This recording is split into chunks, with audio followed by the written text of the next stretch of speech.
about you? Our recording here. Vamos a grabar. Y buenas tardes, bienvenidos y bienvenidas. ¿Cómo están todos? ¿Cómo están? ¿Bien? Sí.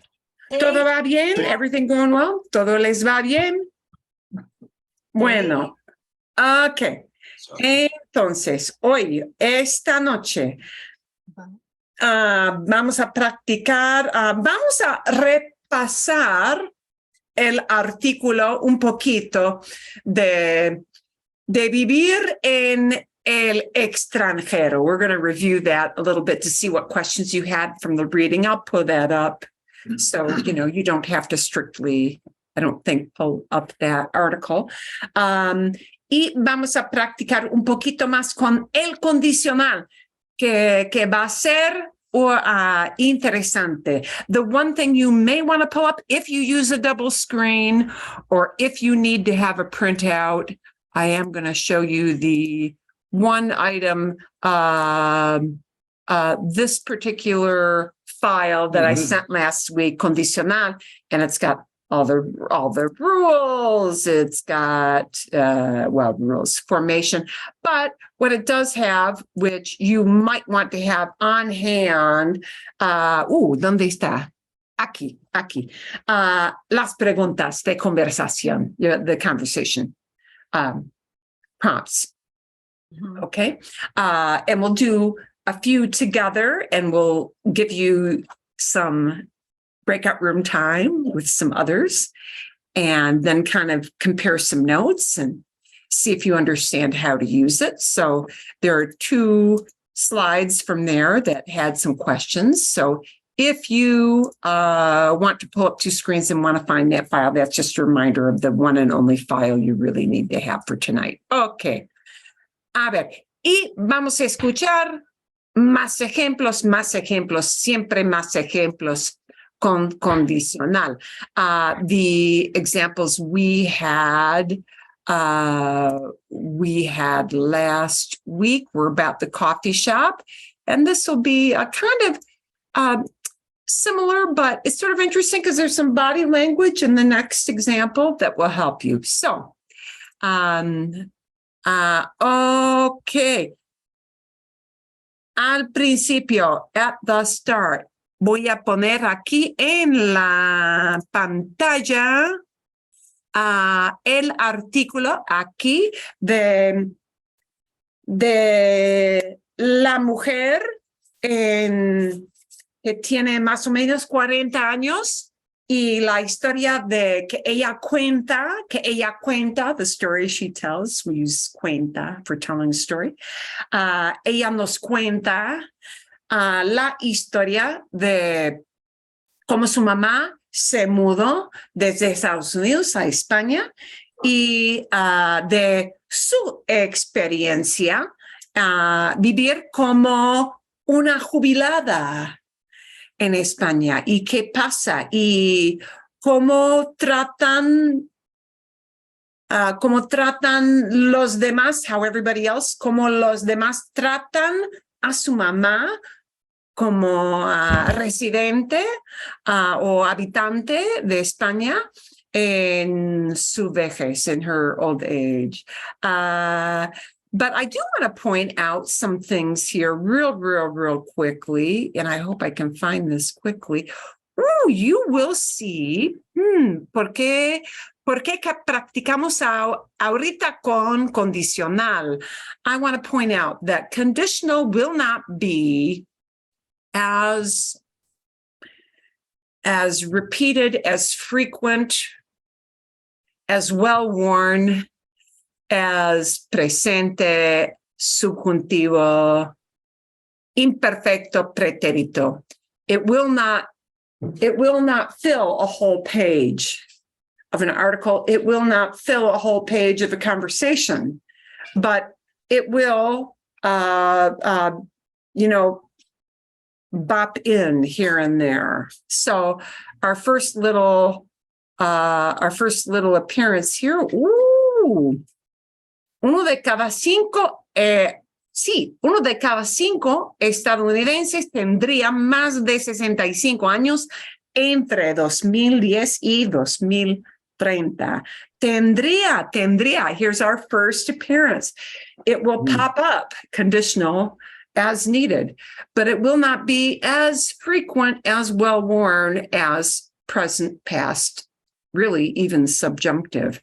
But it does pop up because when we're talking hypothetically or what one would do in given circumstances, that's when we use it. So, tendría. Hay por lo menos creo 3. Empacaría y se iría, would pack up and would take off, would leave, it se iría. Bien, okay. So we do have that issue of condicional. It does rear its head in this world of even a kind of general and not too complicated article. Nos enviaría a un hospital. They would send us to the hospital y ya estaría en el sistema. Su información ya estaría en el sistema and her information would be in the system. These are all for hypotheticals. So here are little examples of how this condicional does pop up from time to time. Okay. Bien. And even, se me olvidó. Yeah. Me incluiría mudarme con ella. No sabía que me incluiría mudarme con ella. I did not know that it would include, hypothetically, moving myself with her. Okay? A ver. Entonces, if you were to read this article and say, I'm going to limit myself to only looking up, say, 5 words that, oh my gosh, even from context, no can do, can't figure this out. What would those 5 words be? En todo el artículo, mi mamá se retiró a España en busca de una mejor calidad de vida. No sabía que me incluiría mudarme con ella. Okay. Any words that were a real puzzle or difficult or you just couldn't figure out? And I'm going to try to make these a little bit bigger. Desvía. Desvié. Sí. Desvié. Desvié. Bien. Okay. Let's take a look. This came up exactly the same in my morning class. ¡Qué coincidencia! Wow, what a coincidence. You guys are geniuses. Okay.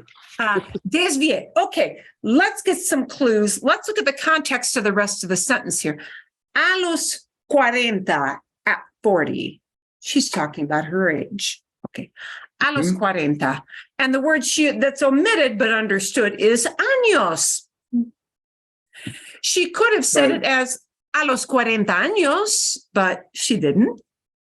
Just as sometimes we say at 40 instead of at age 40. Okay. Desvié mi carrera como escritora en Los Ángeles para reunirme con mi mamá de 73 años en un pueblo al sur de España. So we get, if we don't know that word desvié, what else do we know from that sentence? He's leaving. She's moving. And her mom is older. Yes. What do we know? What about this mi carrera? Mi carrera como escritora. A career. As a writer. She works as a writer. So this desvié is talking about mi carrera como escritor. And desvié ends in an e con acento, con diéresis. It's got an accent mark. That with an accent mark means it's a past. It's a what? It's a past. It's a pretérito. Oh, it's a And verb. That Oh. that desvié is a yo verb, an Oh, AR verb. So you know what? You kind of have to look backwards. It would be hard. You probably could if you looked hard enough, just type in desvié, but that would be tough. So from this, you say, pretérito, yo, because con acento, there's your preterite, yo. And so it's an AR verb. It must come from desviar, desviar. So if you did the Wayback Time Machine and backtracked, you kind of have to jerry-rig it in the opposite direction there, right? It comes from desviar. And desviar would mean something like change course, take a detour. So now we know that she considered that she had to put her career on the Back burner. back burner. She had to put it on hold. Desvié. Okay, vale. Otra palabra, desconocida. Another word that's a puzzle or unknown. Desvivir por algo. Okay. Uy, ¿dónde? No recuerdo dónde está en el. Desvivir. Oh. Ahora me acuerdo de esa palabra. Sí. Está, she's talking about losing the cane, right? Yeah. Dropping the cane. Okay. Sí, So I'm sí. going to move this down a little bit. Personas se desviven. Sí. Correcto. Okay. Y aquí tenemos la frase entera. Here is something that, yes, I agree. This would be, I got to peg this one to look it up. Okay. But let's see what else we do know about this sentence. Bastón es cane, a Cane. walking stick. Yeah. Okay. And you know, okay, so cuando el bastón de mi mamá cae al suelo, she's talking about something that might happen from time to time. When mom's cane Falls. on the falls floor. to the Ground. floor. Yeah. Okay. Al menos dos personas, At least. At least two people. at least two people, and they do something. Uh-oh. How to recover it. Wow, but desvivir, wow, it looks like it comes from vivir, maybe, yeah, but wait, vivir, live? You don't live a cane, do you? Okay, this is a word worthy of saying, I got to peg this one. Can I figure this out from context? Maybe I could take a lucky guess, but there's nothing in the way that word desviven, there's nothing in the way that word is structured that's really going to give you a whole heck of a lot of a clue. But desvivirse por something, and actually this por goes along with it. Desvivir por means to go out of your way, to go the extra yard. Ah, Yeah. I see. Yeah. So what that is telling you is that when mom's cane falls to the ground, at least two people kind of jump to it, but recogerlo, to pick it up. Recoger, pick it up. Yeah. What they're saying is that people pay close attention to the needs of the elderly in that cultural setting. Que buena cosa, what a good thing. And this is littered with the little examples of nice things people do.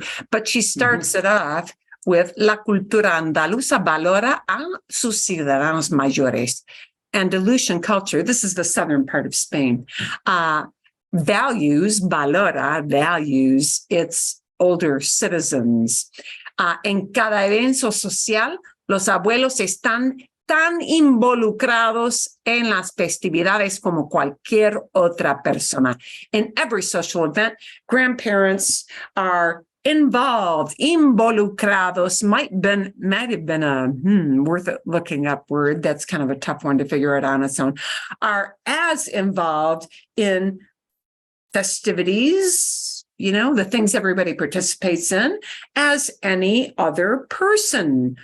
Cualquier otra persona. It's a good thing to know the two chunk set of words, cualquier otra or cualquier otro. Any other at all. Cualquier means any at all. Older people are very, very tightly woven part of the social fabric, is what she's saying there. And now she says, when my mom's cane falls to the ground, at least two people jump to it. They go out of their way to pick it up. Los comerciantes son pacientes. Business people, store owners are patient while she methodically does what? Puts out her Puts money. her money. Takes her money out. Puts her money back in her wallet. Yeah. Have you ever registered displeasure standing in line behind that person writing a check? When was the last time you saw somebody writing a check at the grocery store and you just watch them pull out that I tengo la culpa. I am guilty of this. I watched the checkbook come out and I'm like, oh. Pero es así. It is that way. Okay, bien. El conductor del autobús se levanta de su asiento para ayudarlas con las escaleras. Wow, bus driver gets out of his seat to help her up the Steps. steps. Yeah. Los vecinos. So these are all littered with the little examples of nice things people do. Los vecinos se detienen para un momentito. Los vecinos se detienen para hablar sobre su obra de arte. They stop to ask about her work of art because she worked in the art world in the university. I think they said in the university. Sí, universidad. En mi ciudad me preguntan rutinariamente, ¿cómo está tu mamá? How's your mother? Yeah, how's your mom? People routinely ask me, how's mom doing? Okay, so she goes to, this goes to how nice people are. Okay, what other words did you look at and say, I'm just stumped with this one? We're going to try to see if there are things that you could figure out from context.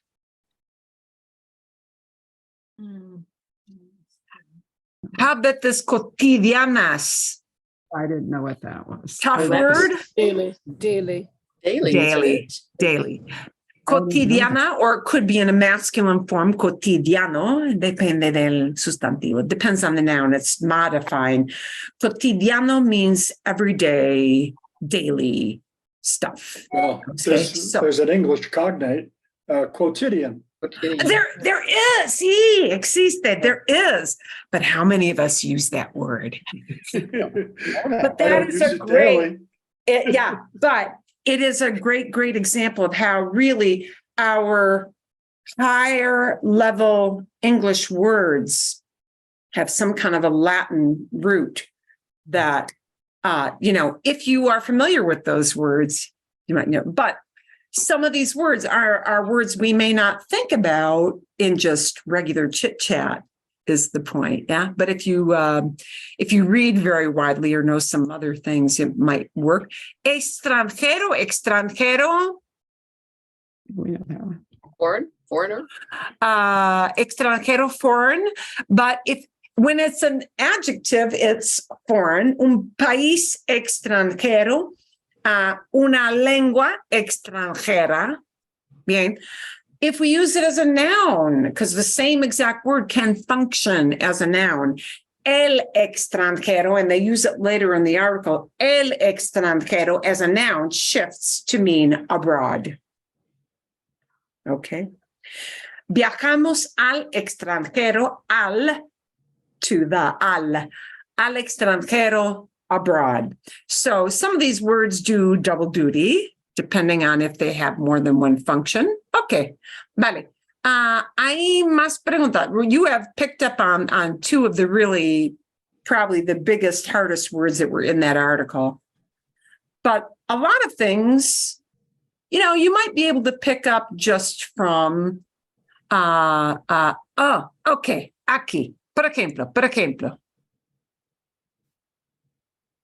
Ok, a ver. El autor planteó una pregunta importante. The author planted? Yeah. Well, kind of. Kind of. Posed. Yeah. You know, you plant your flag in the earth. You've driven it in. Okay. El autor planteó una pregunta importante. ¿Está preparado el sistema de salud de Estados Unidos para una población que envejece? Una población que envejece. I get that población part. The envejece part. A population that's doing Aging. something. Aging. That's aging, that's getting older. Buried within this word, envejece, it comes from envejecer. Buried in that is viejo. It's still got the J, it's missing the I. This is a case where a similar root of a word, viejo, old, can be used as the verb, the action of aging, envejecer. Okay, a ver. Bien. Bueno, hay otra pregunta. Is there any other question about what was going on with this or what a certain structure meant? Or you did pick up on the main big words.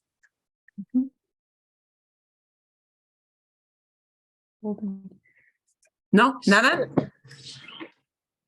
Okay. I'm going to point out one more thing.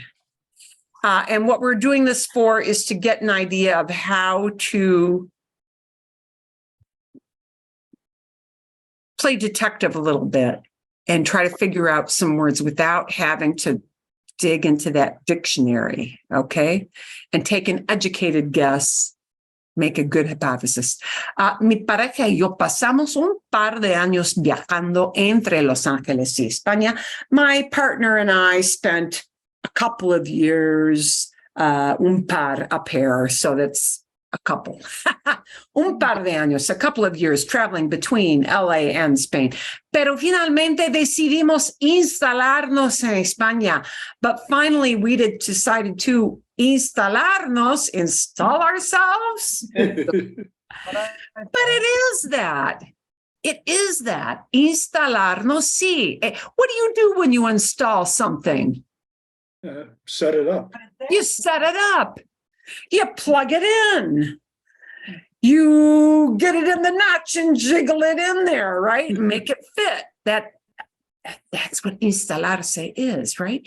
Instalarse is to set yourself up to get settled in. Instalarnos, well, you know that's a nos. It's talking about making that happening to us, right? Or doing this ourselves. Instalarnos, from the context of that, you know, you already figured out there was a move. So the context is not necessarily even just that sentence, but the bigger picture. Okay, so when you get the gist, it often is going to help you play detective with some of those words that you don't know. It will not always, right? It will not always, but with a lot of words it will. And so next time you get an article, play detective a little bit and don't allow yourself to look up every word. It is okay for parts of a video that you're listening to or an article or you're reading. It's okay for part of that to be Swiss cheese. We still enjoy Swiss. There may be some holes. Some of those holes you might be able to plug in yourself, and maybe some you finally say, I'm going to relent. I'm going to put this on my list of, 3 to 5 words that I'll allow myself to look up. Bien? There was one other.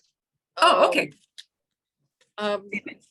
Llenar la brecha geriátrica, Oh, to fill something, fill the breach.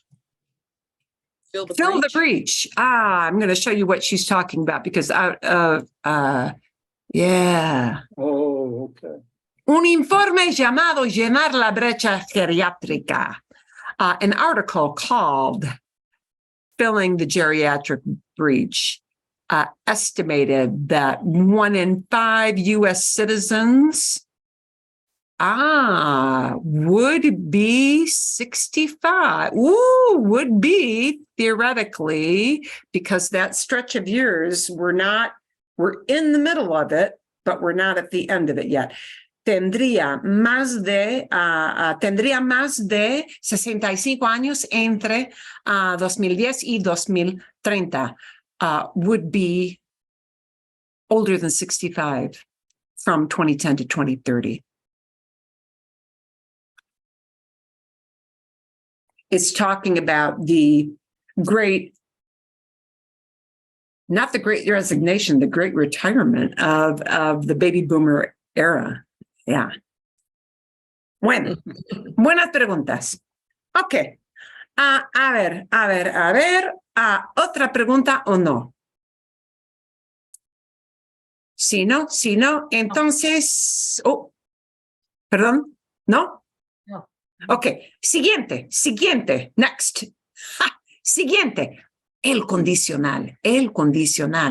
Ok, vale, vamos a repasar un poquito. We're just going to review just a teeny tiny bit because this part of it won't take a whole lot of review, but, sometimes we need to get our brain out of the general idea of that article and into the specifics of what you're going to practice.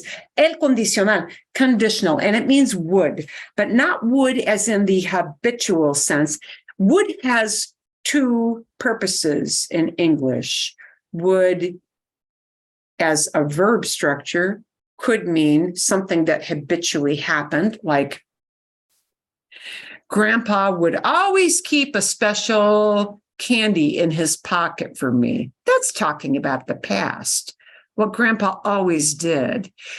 That's one use of would in English. And in Spanish, that kind of would has to become imperfecto. It cannot be this conditional would, okay? Grandpa would keep candies in his pocket for me is talking about something happened a bunch of times over and over, so much so that it ingrained itself in my mind, a repeated event, imperfecto. This is the other use of the English idea of would, as in would being hypothetical, okay?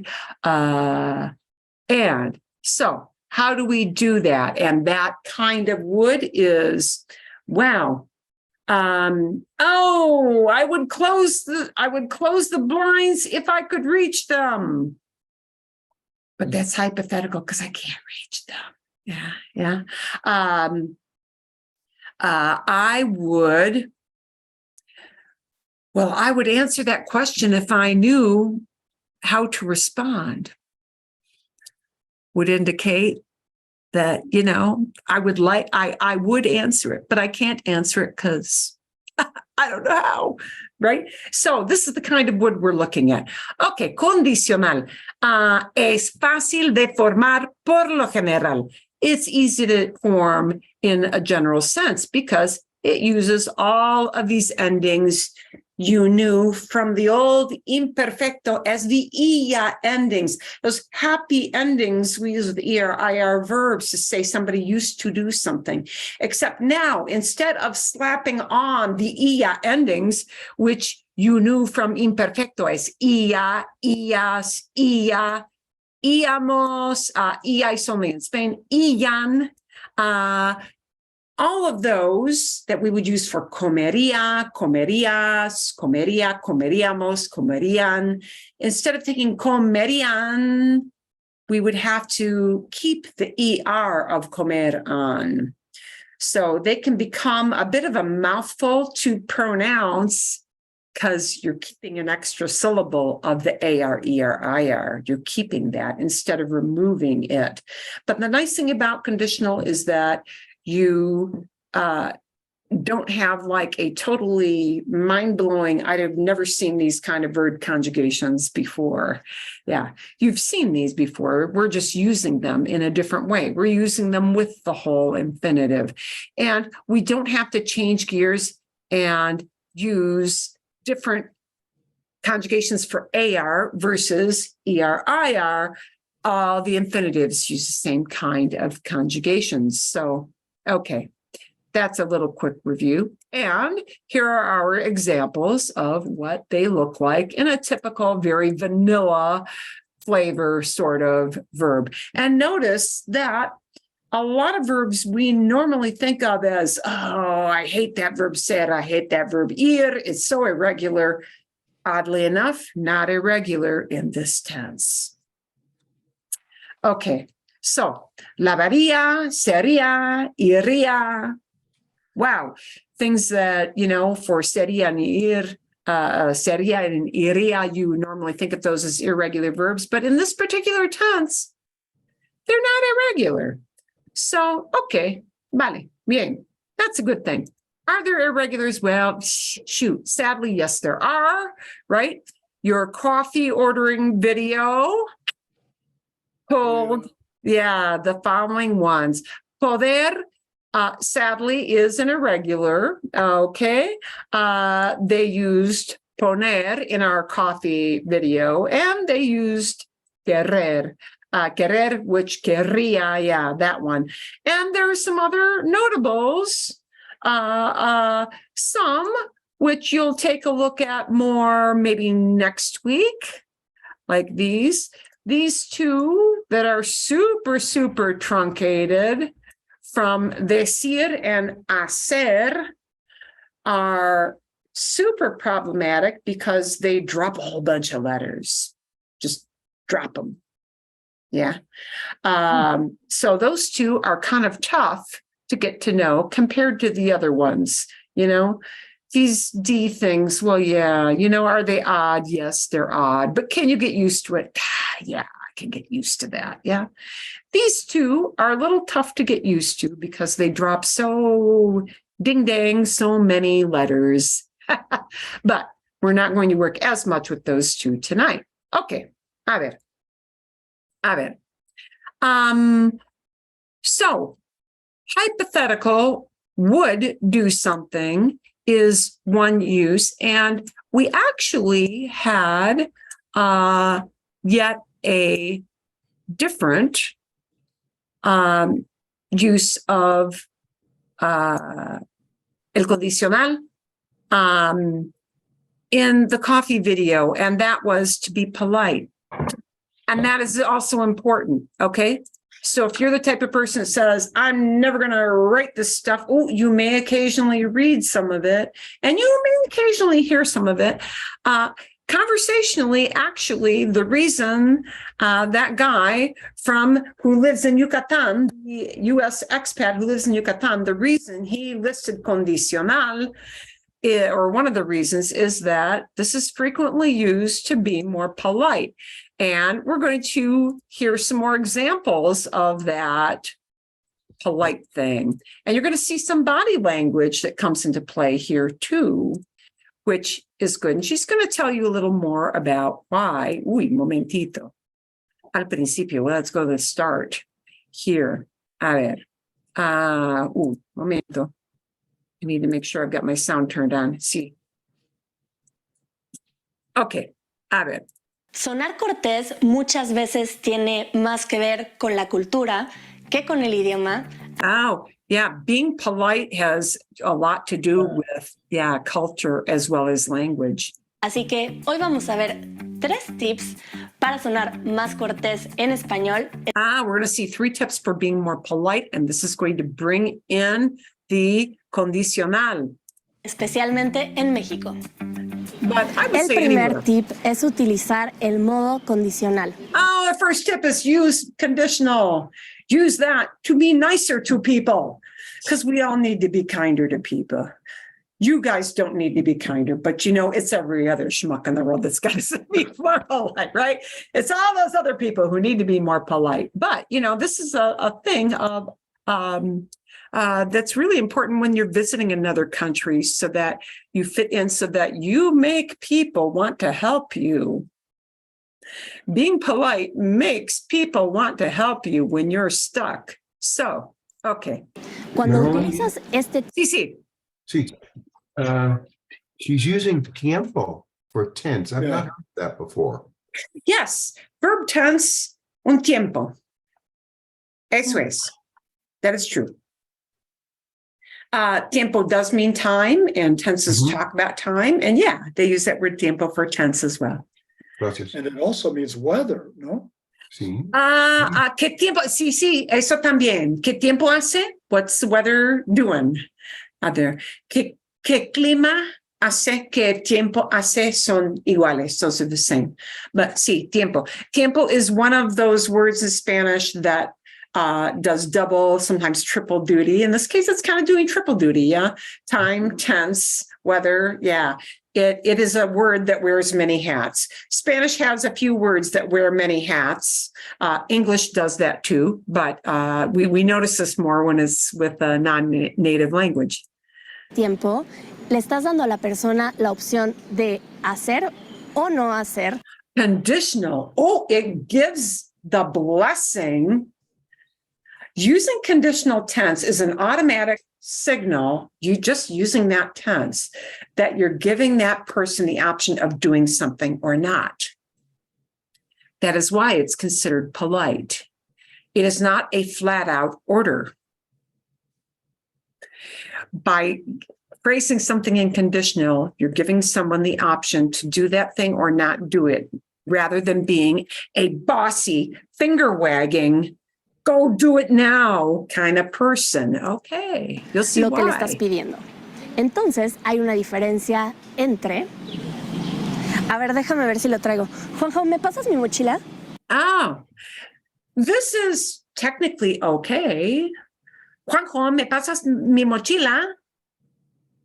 Can you pass me my backpack? It's okay. A ver. Sí, a ver, déjame ver si lo traigo. Juanjo, ¿me pasarías mi mochila? Oh, nicer reaction. ¿Me pasarías mi mochila? You get a nicer reaction from the person. Would you pass me? Yes. Would you do that for me? Of course, said person could say no, but then you've been polite. So why would they want to be rude back to you? So yeah, again, I'm being nice so that I'm trying to, carrot and stick, not use a stick. Here's the carrot. Would you do that for me? Just being nice. También puedes utilizar un verbo auxiliar como me podrías pasar. Me podrías pasar. And instead of just pasar, we can build in. This is why poder is such a powerful verb, guys. Poder, in almost every tense we use it in. And in this case, it's podrías because it's the conditional poder. It is such a powerful verb because we use can you do something, right?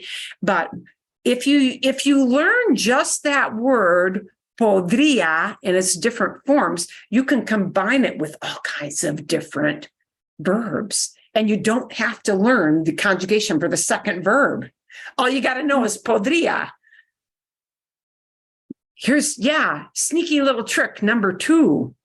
Sneaky little thing number 1 is be extra polite by using condicional. But sneaky trick number 2, if you just memorize that one form, podría, podrías, for tú.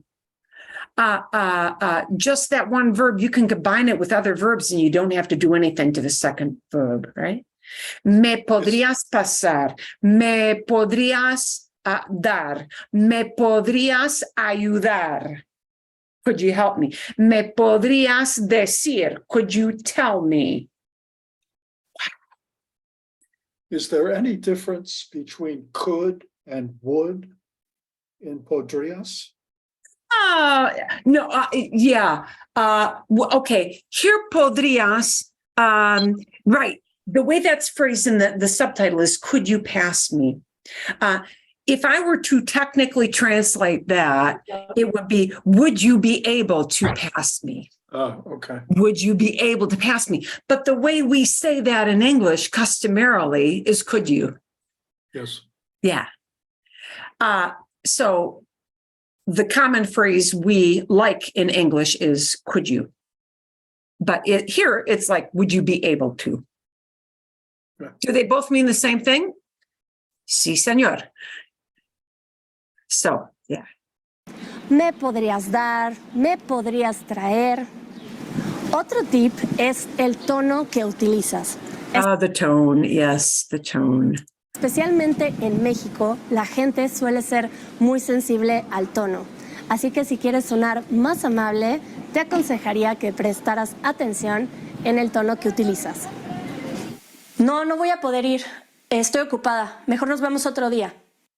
This is a little short. Yeah. But more short because of the tone of voice. Yeah. More short because of the tone of voice, really, than anything else. No, no voy a poder ir. Estoy ocupada. Mejor nos vemos otro día. Oh, mejor nos vemos otro día. If you're saying it with at the end, it comes off more as a question and not so in your face. And yeah, so. Y ahora vamos a ver algunas palabras y frases que te pueden ayudar a sonar más amable en México. Con permiso. Con permiso. Now this won't get into that conditional realm, but we'll watch just a little bit because it's not too Propio. long. Propio. Con permiso es una forma respetuosa de avisar que lo que vas a hacer tal vez interrumpe a alguien. So this is the con permiso is just that excuse me phrase. Excuse me because you have to walk in front of somebody. Excuse me because you have to get up and leave a room with, several people in it and you don't want to just look like I'm cutting out of here. Yeah. Okay. Y le estás avisando que lo vas a hacer. Por ejemplo, si quieres salir por un elevador y alguien está en la puerta, puedes decir con permiso para hacer un movimiento que tal vez invada un poco su espacio o incluso si necesitas que se mueva del camino. O otra situación sería que olvidaste Oh, and look, sería would be hypothetically, yeah. algo en un cuarto y quieres entrar y hay dos personas conversando y por la interrupción puedes decir con permiso y pasas y tomas lo que necesitas. Esto no es una pregunta, pero generalmente tiene una respuesta que es propio. So the way if you say con permiso, because you're just sneaking in to get something off of your coworker's desk and you don't want to interrupt their conversation, con permiso, the response would typically be propio. It's just Para enfatizar que el what permiso people say. te lo das tú. Entonces se dice con permiso y se responde propio. Para servirle. This is Para another servirle. polite thing. Yeah. Para servirle es una respuesta muy común en México que seguramente tiene que ver con la historia colonial del país, así que no te sorprenda que cuando le dices gracias a alguien, te respondan para servirle. Provecho. Provecho. Provechito. Provechito. Provecho. Esto se dice también en otros países, pero normalmente se utiliza antes de comer en una mesa con las personas que conoces, que dices provecho o buen provecho. Pero en México lo ocupamos en otras situaciones. Por ejemplo, si entras a un restaurante pequeño y hay gente comiendo, al entrar, como signo de respeto de ver a la gente comer, se dice buenos días, provecho, al entrar al lugar. O también cuando te retiras del lugar, puedes decir como una despedida, provecho. Hola Juanjo, buenos días. Buenos días, Paulina. Siéntate. Gracias. Provecho. Gracias. ¿Quieres? No, muchas gracias. Ya comí. Y como nos dimos cuenta, Okay. Y eso es todo. That's all we really need for that today. Some courtesy phrases, but condicional is an important part of that, helpful part of that to know. Okay, ahora vamos a empezar con la práctica con las preguntas aquí. We're going to do a few of these. We're going to do just one as a warm up, and then I'm going to have you do some more in smaller groups. Okay. A ver. So we're going to do just this first one together to make sure you got the hang of it. And this is heavy on gustar, deber, encantar. Yeah. Gustar, deber, encantar. ¿Qué te gustaría hacer este verano? We're talking hypothetically, not what will you do, what would you like to do? And the te gustaría, it really, to sound natural, must be accompanied by a second verb that's unchanged, infinitive. ¿Qué te gustaría hacer este verano? ¿Qué te gustaría hacer? What would you like to do? We have to lift that hacer out, throw it away, and plug in a new and different infinitive, but we're not going to conjugate that second infinitive. Entonces, por ejemplo, ¿qué te gustaría hacer este verano? Me gustaría me gustaría visitar a mi hermana. Me gustaría visitar a mi hermana. I would like to visit my sister. So I'm pairing it up with that idea of visit, okay? Bueno, we're just going to work this one idea before sending you to breakout rooms for the other 4 items. ¿Qué te gustaría hacer? Por ejemplo, otra persona, ¿qué te gustaría hacer este verano? I said the same thing. Visitar. Sí, Juanita. Me gustaría viajar a la playa por este verano. Me gustaría viajar a la playa. Sí, claro. Ok, vale. Otra idea. Me gustaría viajar al país donde el tiempo es más frío. Es más fresco, sí, sí. Donde hace fresco, a un lugar donde hace fresco, sí. Sí, este verano, sí. Ojalá que tuviera una cabañita en Payson o algún lugar, pero Sí. no la tengo. Ok, otra idea. Bueno, Kathy. Me gustaría me gustaría visitar a mis amigas en Kansas City este verano. Bien, fantástico. Charles.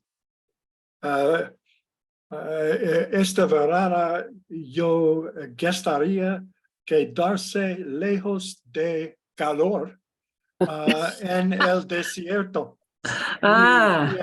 Y viajar al norte donde está más fresco.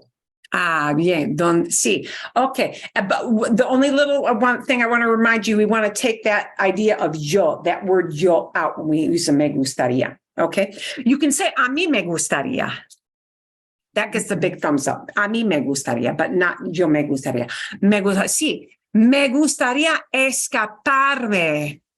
Me gustaría escaparme del calor aquí en Phoenix este verano. Ay, sí, claro. Ok, otra idea. Sí, Pat, ¿tienes visitar también?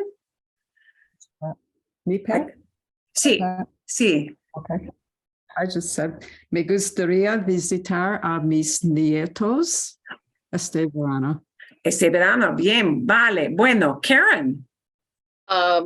Me gustaría hacer senderismo en Flagstaff para ver flores silvestres. En Flagstaff, sí.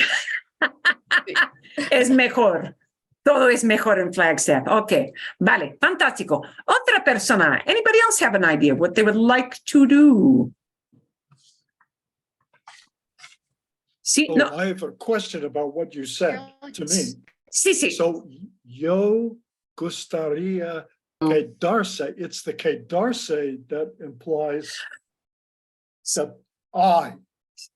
it's me doing it. Ah, okay, so if we kept quedarse, that means to stay someplace, right? Yes. And I'm the one staying, so it would become quedarme. Okay, but we're gonna get rid of that word yo. And the reason we need to get rid of that word yo is that that structure, no matter which tense you use it in, of me gusta, cannot be accompanied by the word yo. Because you're saying something is pleasing to me. So it can only be me gusta, me gustaba, I used to like, yeah, me gustó, I liked that. Ooh, I saw that and I liked it. Sí, me gustó. Or me gustaría quedarme en otro lugar más fresco. I'd like to stay some other place cooler. Yes. Okay. Bien, okay. ¿Entiendes? Make sense now? ¿Sí? Okay, vale. Federico. Apparently my creativity is a little lacking here, but me gustaría viajar a Alaska a ver mi hijo and mi hija. Exacto. Y la innovación no importa. Yeah, being innovative does not matter what you want to do. Notice how none of us really wants to talk about staying here for the summer. Okay. Fíjense bien. Wow, notice that. Nobody really wants to stay here in the summer. Okay, a ver, otra idea. Any other idea before we move on and kind of preview, make sure everybody knows the questions and can go into small groups? No? Okay, a ver. Let's take a quick looky, and I will send this into the room so that if you didn't print it off or you can't bring up a second screen on you don't have to like fiddle around and there's no reason you have to memorize 4 questions. Good Lord, no. ¿Qué deberías hacer pronto? What should you do? And again, hacer will have to be yanked out. We will plug in a different verb, but we don't conjugate that other verb. The only one you're worrying about conjugating, and it's not much of a worry, is this one, the should part, right? Should you do? ¿Dónde te encantaría viajar? Where would you love to try? And this has to be like a really want to do it thing. A tu esposo o a tu esposa, ¿qué le gustaría comer? What would that person like to eat? And that is going to stay le gustaría because we're talking about our media naranja, our better half, right? And to talk about somebody else that's not yo, I have to structure that as le gustaría, he would like, or le gustaría, she would like. Bien. ¿Y qué les gustaría pedir en un restaurante? If you're talking about like a typical bunch of kids, it's pretty easy to predict what typical American kids will want to eat in a restaurant. It's usually a short list of things. ¿Qué les gustaría pedir en el restaurante? What would they like to order in a restaurant? A bunch of kids, yeah, a los chicos. Okay. A ver, entonces, let's put you into some smaller groups. Un momentito, I'm going to see if they broke this out well. We need to add one more room. Perdón. A ver. A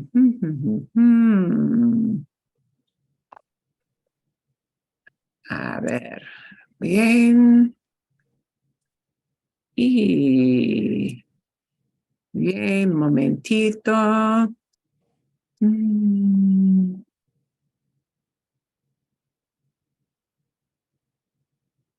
Ok, vale, listo. Todo está listo. Everything ready. Okay, and I will put these questions into the room with you. 7 minutes or más. 7 sounds good. Siete, sí, siete. Yeah, they're kind of simple questions. They're not like, what is the meaning of life kind of questions. That would be for next week.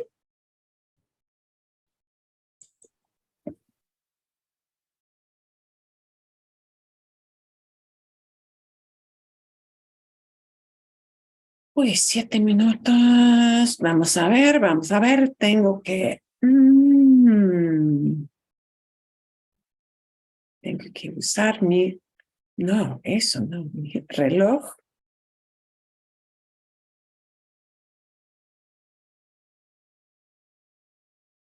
Para medir el tiempo, o medir la hora, medir los minutos, so that I am measuring those minutes.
Ay, a ver,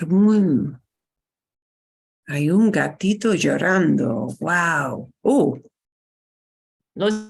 do I have Charles by himself? Momentito. Shoot. Okay. No. Bien.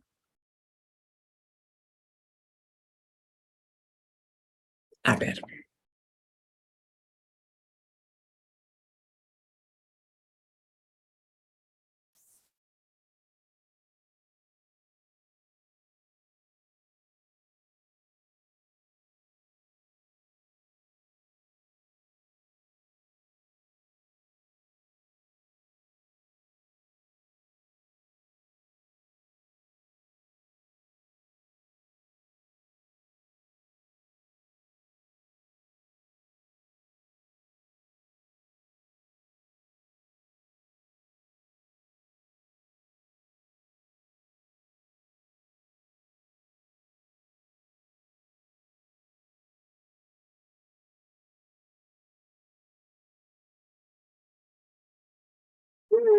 Nos quedan 4 minutos. We're about at the halfway through segment here.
Necesito luz.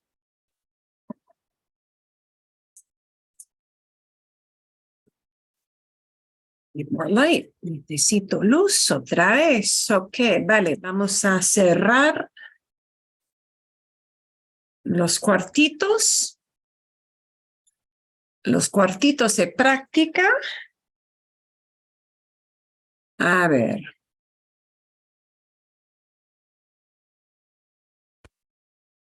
Bien. Fantástico.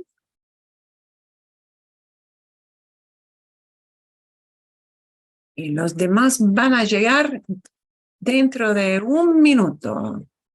Dentro de 30 segundos, más o menos.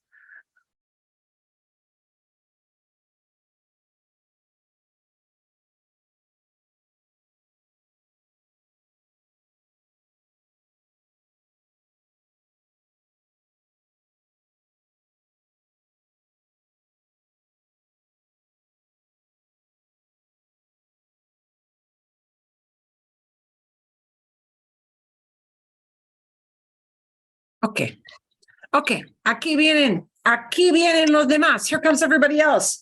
Excelente, bienvenidos y bienvenidas. Bueno, hay buenos ejemplos, hay preguntas, hay algo que ustedes no entendieron, anything you did not understand from that or could not use? Díganme, ok, sí. For the second one, I talked about paying a bill, and when I looked up paying a bill, I got la factura. Sí. But what about la cuenta? Is la cuenta just the check? Oh, okay. Oh. Sí. La cuenta, sí. Cuenta is más como check like at the restaurant. So, yeah, if you're paying the bill at the restaurant, cuenta is great. Yeah. But factura is, like the paper bill you get in the mail as a Like general. Verizon, my Verizon bill. Right. Or, por ejemplo, if you have a business luncheon and you need a paper copy of la cuenta, for a business expense, they might call it a factura because it's on paper and that. But yeah, la cuenta usually for a restaurant bill. That's all. Eso es todo. Okay. Invoice. I have a question. Sí, dime. This is sort of a grammar thing. Mm-hmm. I wanted to say for the last one that the children wanted to order 3 things, but you don't say what was it? Gustaría because of the verb. You don't make it into gustarian because I want 3 things. Gustaría. No, entiendo. No. Ok, momentito. Qué buena pregunta. What a good question that is. No, aquí. Pedir. Look at what we would like, or they would like. Mhm. They would like to do something. Anytime you're pairing, no matter the tense, anytime you pair up gustar with an activity like pedir, it stays gusta, gustaba, gustó, gustaría. It stays singular. So if they would like to order 3 things, a los chicos les gustaría pedir 3 cosas. Les gustaría pedir because the thing they would like to do is order.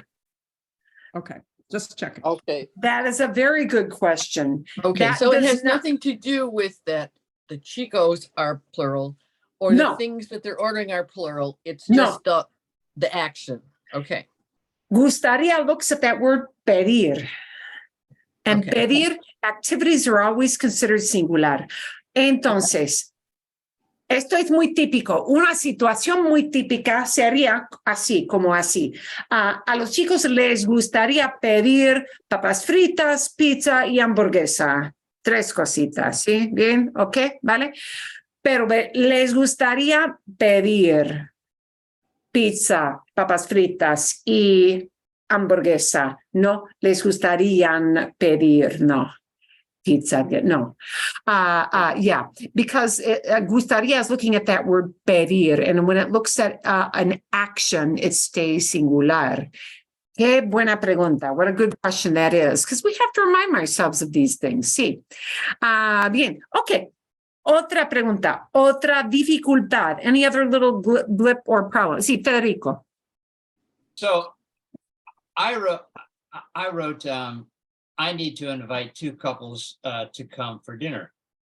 When I got to the end of the sentence, for dinner, and I used the word para, is it true I have to use an infinitive after that? In other words, I fell into the trap of para cena, which would be a literal translation for dinner, but that's not right. Para right? cenar would be more natural. And Para is it- cenar. Is it para cenar or para cenar? Para Para cenar. cenar. Para cenar. Para Okay. cenar. To eat dinner. And so are we saying that as a general rule, you need an infinitive after para? No. Not always. Okay. Depende. It really depends. But when We you need- say you're inviting people to dinner, what you mean is they're going to be eating dinner with you.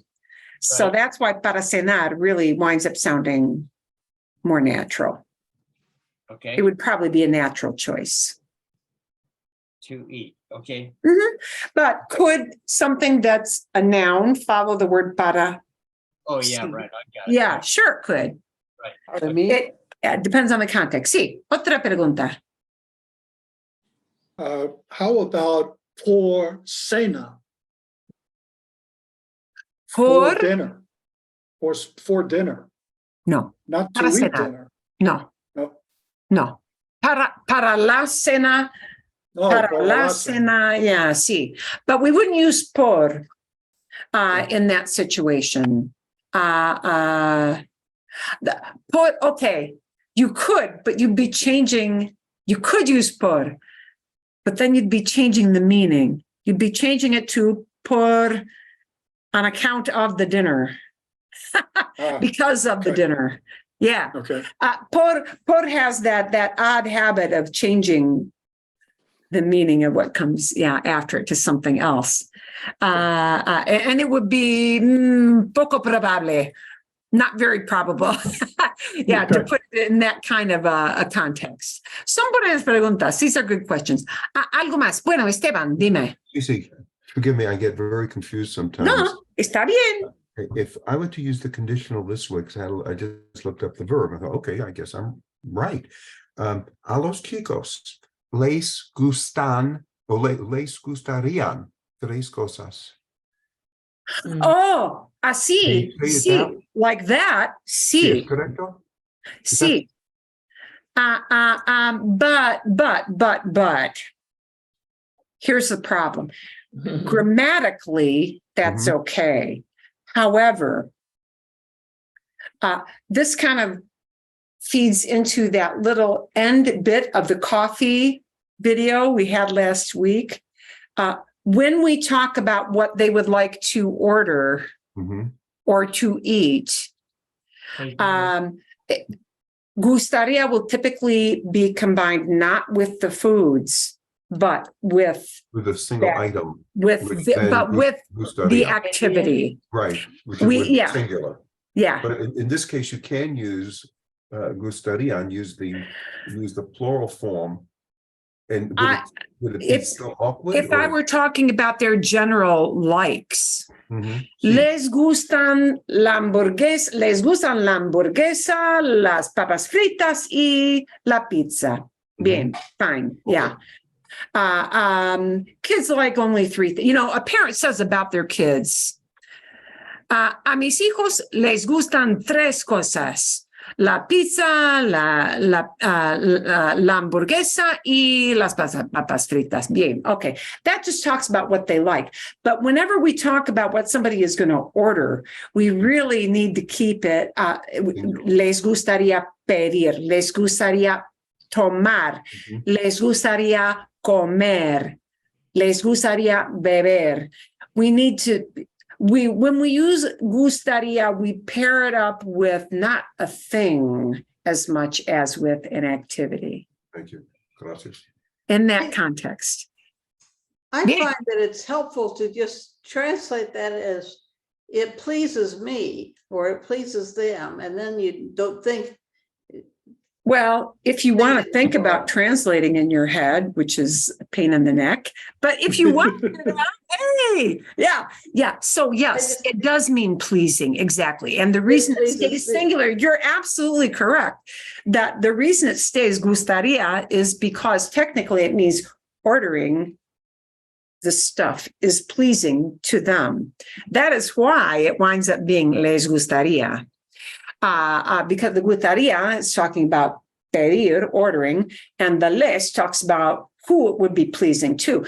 But see, if we translate it in English, it just sounds goofy. That it sounds very unnatural and goofy that way, but it is the rationale behind why we do that. But if you force yourself to go through too many mental gymnastics, it makes it harder for those words to, easily flip off the tongue.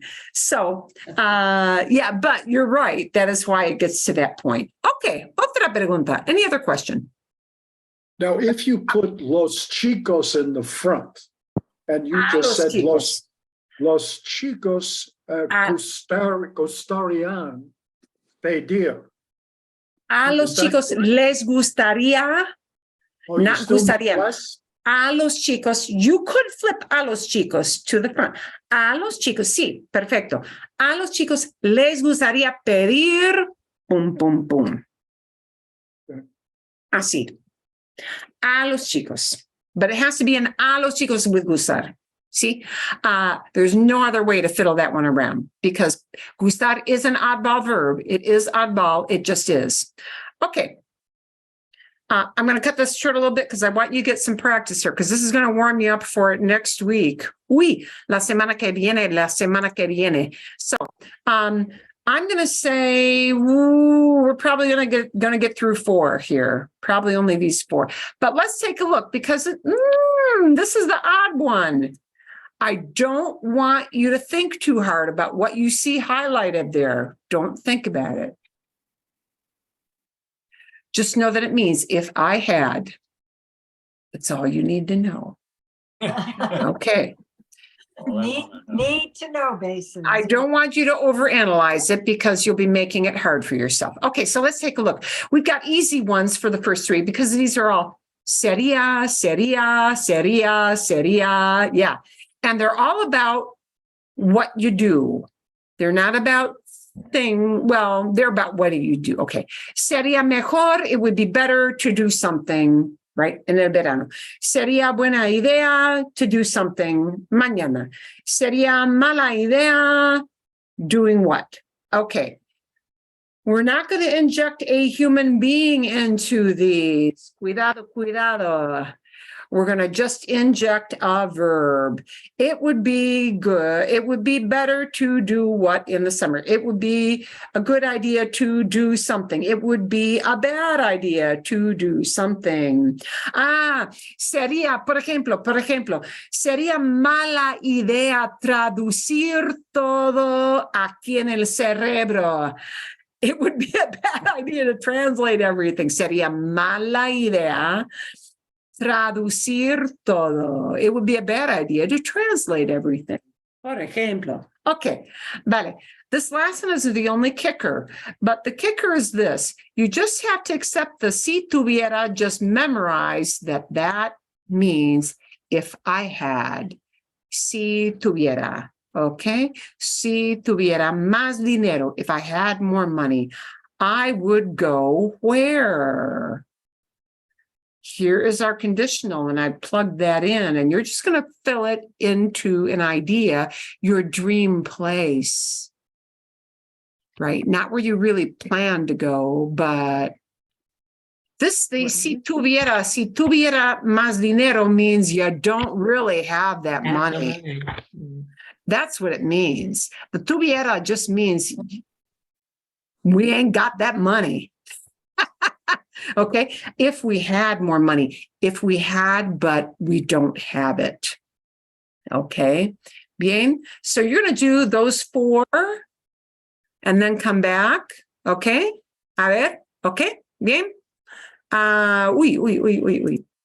Break out. And you're really, instead of answering a question, filling it in. I'll send that into the rooms with you. Claro, bien. Share screen, share screen, share screen. Aquí.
Ok, a ver.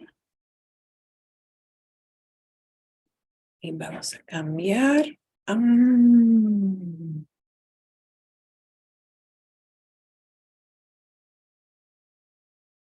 4 minutos más. Estamos aquí en pleno ejercicio. We're right in the middle of the exercise here.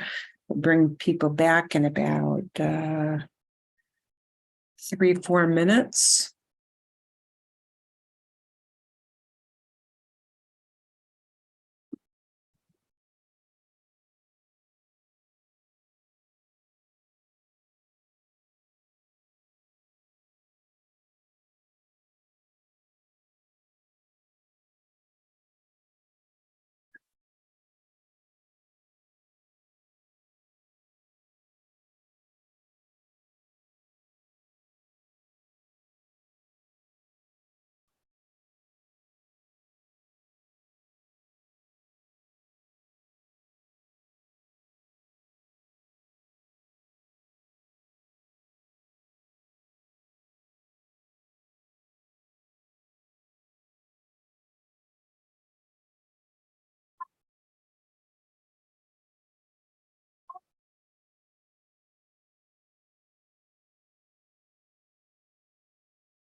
Uy, a ver, a ver, a ver.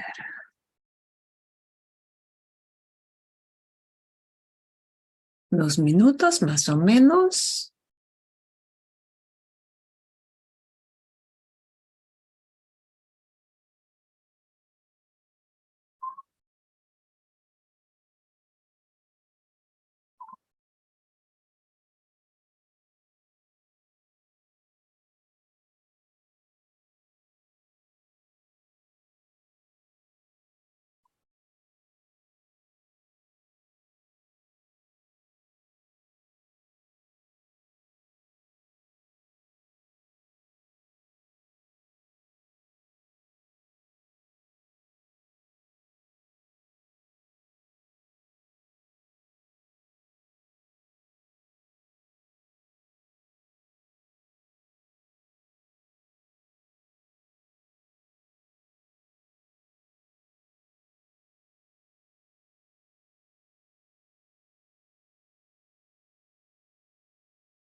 A ver, bueno.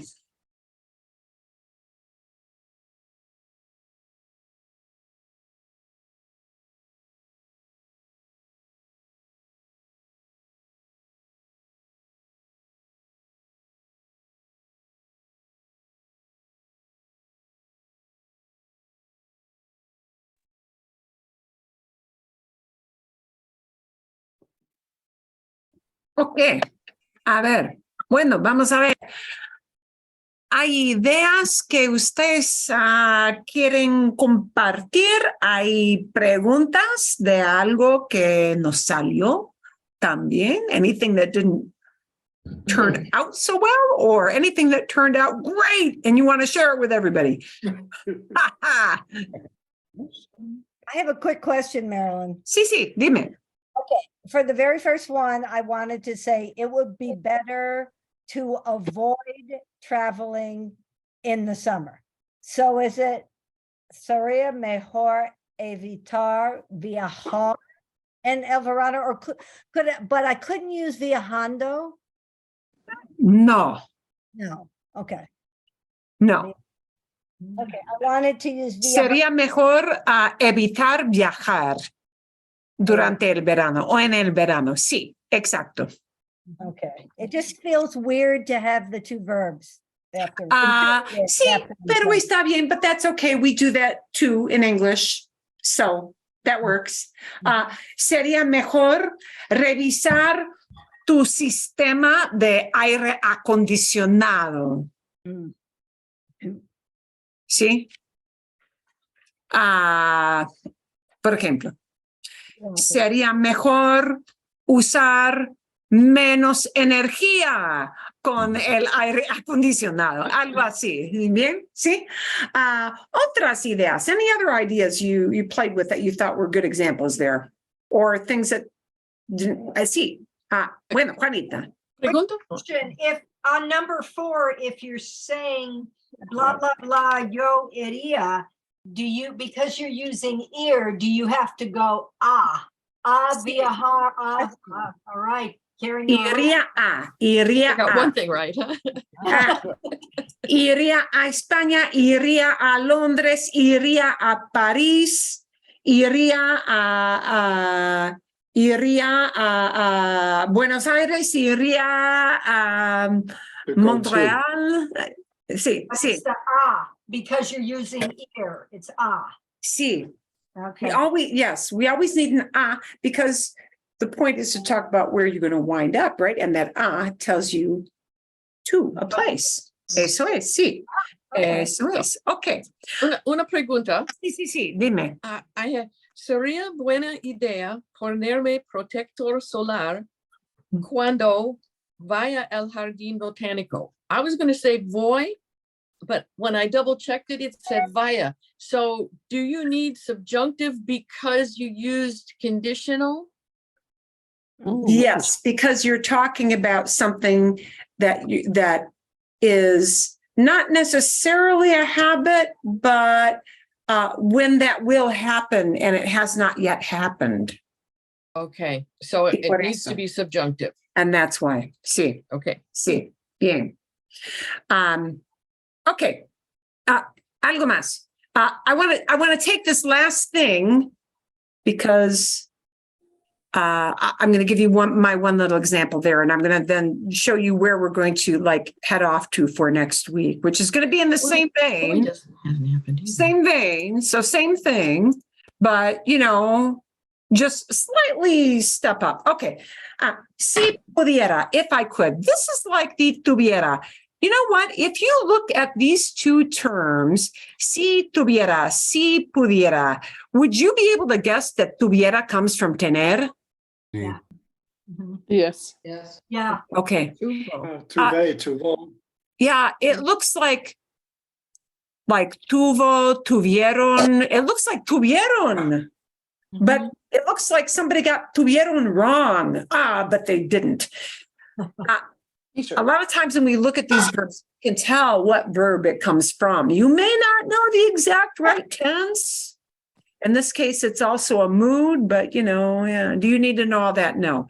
Here's what you need to know. What that tuviera means, it does come from tener, but it means if I were to have. And what it's talking about is just the fact that isn't really the case. Yeah. Okay. So if you were to guess what pudiera comes from, you might guess it comes from Poder. poder. It looks like pudieron gone wrong. And it is based on the word pudieron. Okay, the past, the pretérito of poder. And this is a past subjunctive. Juanita, when you said you looked up and it said imperfect something, it probably said the imperfect of the subjunctive. El subjuntivo imperfecto. El subjuntivo imperfecto. Subjunctive imperfect is what that is called. It doesn't matter that you know that term or don't. It doesn't. No importa. But just know that it comes from poder, and it's talking about ability. And it means if I were able to. But it takes that from pudiera because I'm not able to. If I were able to. So, si pudiera, yo me mudaría a. Si pudiera, yo me mudaría a España para jubilarme. If I could, I would move to Spain to retire. Si pudiera, me mudaría a España para jubilarme, pero sería difícil, but it would be hard. Pero sería difícil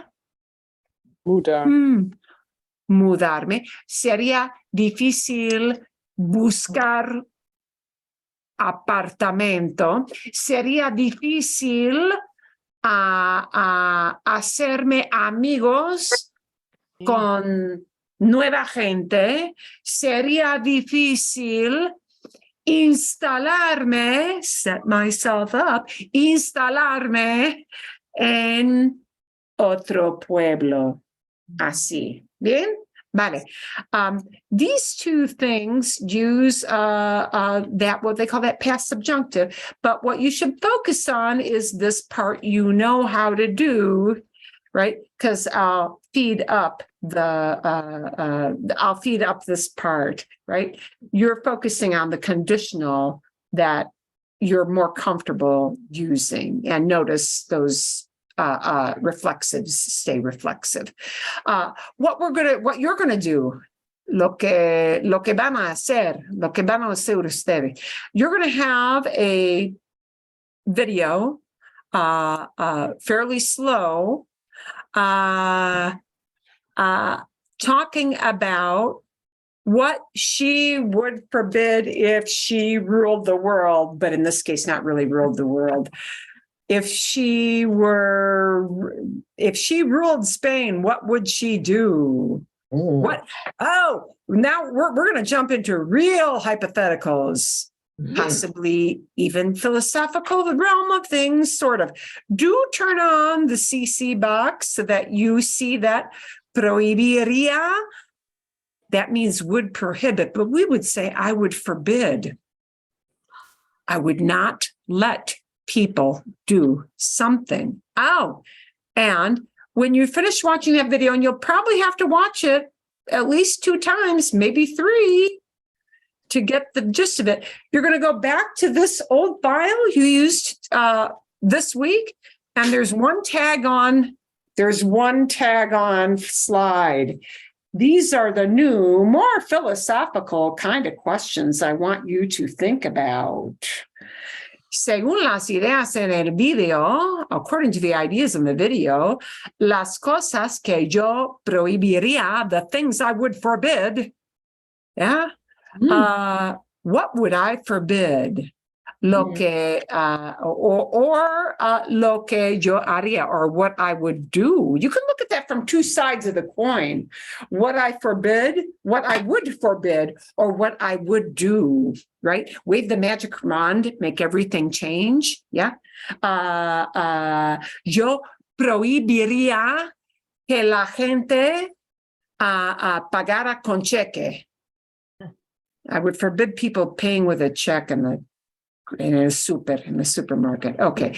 But we're going to talk about things you would do, and you're going to plug in the haría part.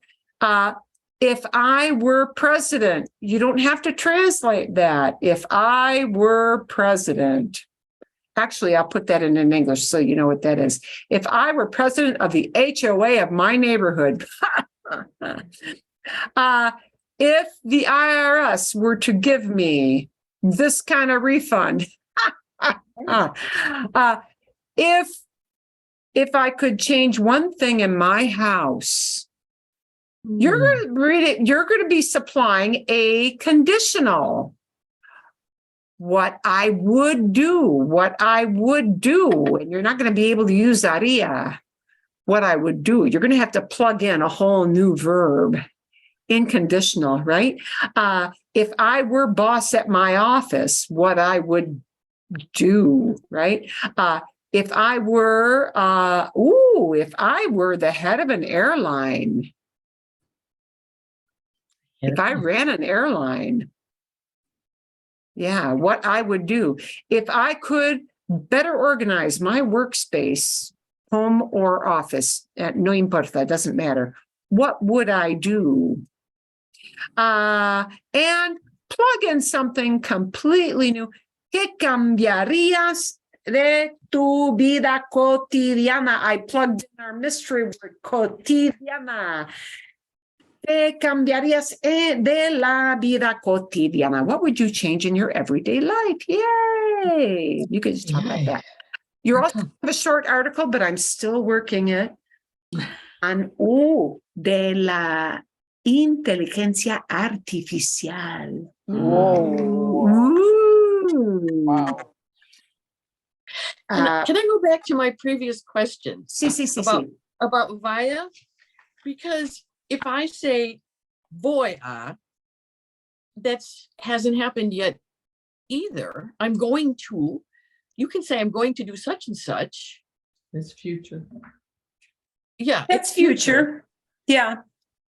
Oh, okay. Give me your whole idea again, because I've got to follow all the sequence of all this. Sería buena idea ponerme protector solar cuando voy a or vaya al jardín botánico.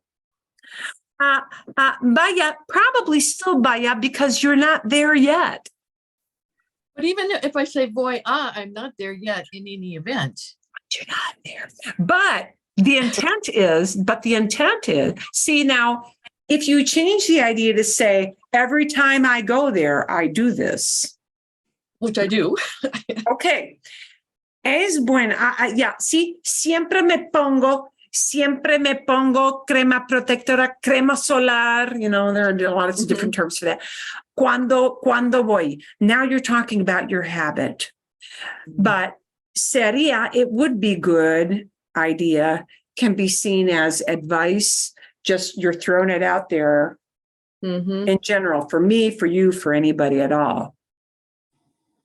Yeah.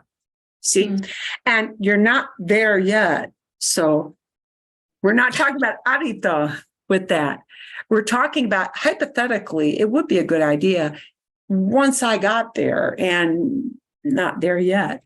Y por eso. I know the subjunctive is it's a tricky. blankety blank. It's a blankety Yeah. blank. It is. And we'll Well, be talking I about would that. not have thought of it. It was just when I looked it up, I typed it into Spanish Stick to check what I'd done, and it said via, and I said, there must be a reason for that. El subjuntivo es poco natural. It is not at all natural for English speakers because we don't have great consistent structures in English that do the same thing. We have similar structures, but they're not consistent. They don't do the same. They don't follow the same organization or patterns. So it is a mind game. And therefore, the second problem we have with subjunctive is that, we overthink it. We don't use it enough and we overthink it. Then we learn some rules and we overthink the heck out of it. And If you have to, it doesn't come naturally. Even if you realize that you need it, then to figure out how to say it is a whole nother process. And even in English, strictly speaking, the proper way to express this idea is, if I were you, I wouldn't do that. But how many times do we hear people say, if I was you? Yep. Yeah. So, hey, if I were you, but even in less egregious sort of situations, a lot of times that is misused. And I'm sure I've been guilty of that myself at certain points as well. Así es la vida, such is life. But yeah. So those are little blips, and we get over those little humps. We're going to start to look at those little humps. Yeah, really soon. Some of those little humps with subjunctive, because actually subjunctive is a very frequently used thing. People use subjunctive all the time. That past subjunctive is something you don't know yet, but the regular present subjunctive. So, this conditional doesn't take long. So once we finish with this next week, we'll be done and we'll kind of put that aside for a bit. And we'll start to flip around a little bit with that subjunctive because it's a bugaboo, but we're going to take some easy stuff with it. Yeah. And it may take me a little bit to send you the email because I really got to work on making the AI article a manageable one to read.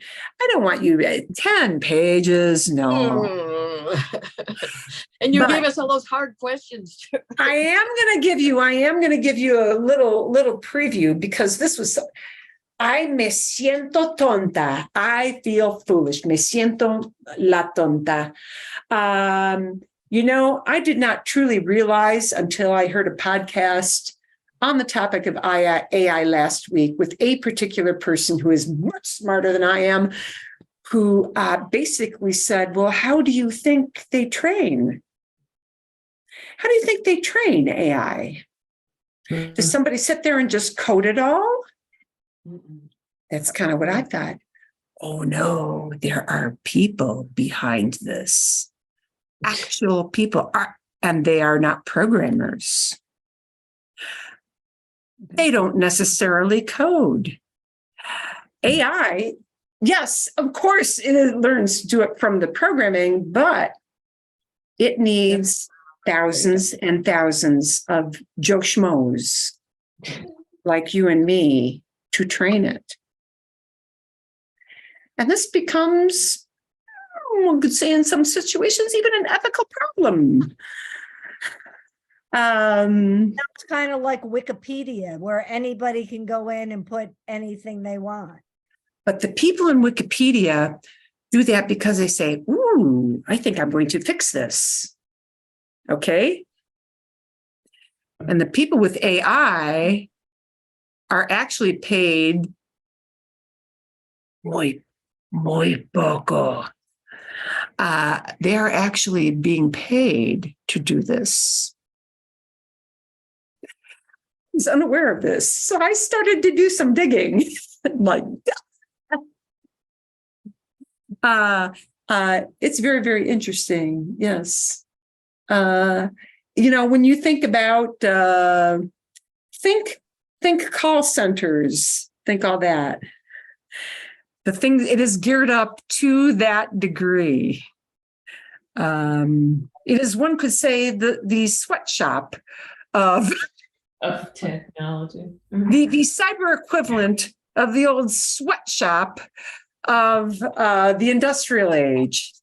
And it is almost at that. Oh, wow. Que interesante. How interesting that is. So anyway, we're going to dig a little into that. And Hasta la próxima. I got to figure that whole thing out. Sí, hasta la próxima. Yeah. So I'm going to leave you